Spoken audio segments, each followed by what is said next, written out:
statues an interesting subject. Look at these pictures of how detailed these statues would have had to been.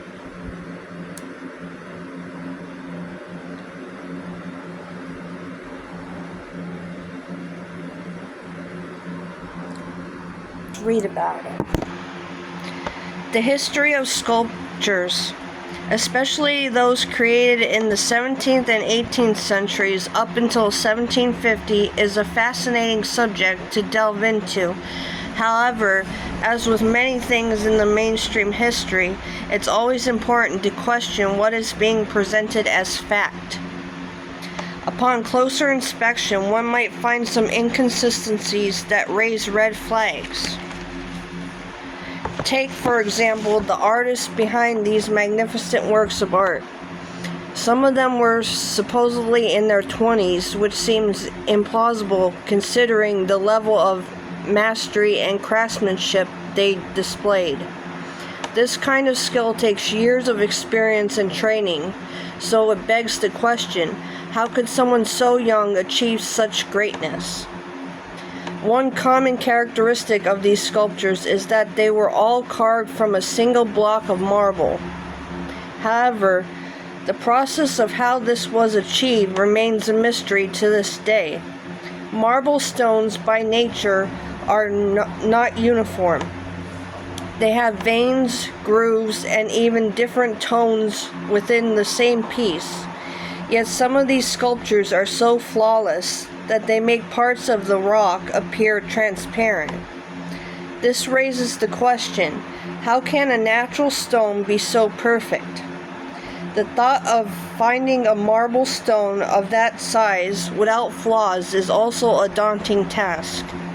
The question of how these sculptures were created is one that has captivated and intrigued experts for centuries. One can't help but imagine that this was a part of ancient alchemy, that the flesh was turned to stone as a means of preserving the deceased. The idea that sculptures could be more than just inanimate objects is an intriguing thought that continues to capture the imagination. My thoughts. I believe that these statues could possibly be the petrified bodies of the wicked people that perished in the Great Flood in Noah's time. Just as the giants were petrified during the Great Flood, so were these human bodies of the wicked from the antediluvian world. My research began like this. I looked up on Google the preservation of flesh in stone, and this came up.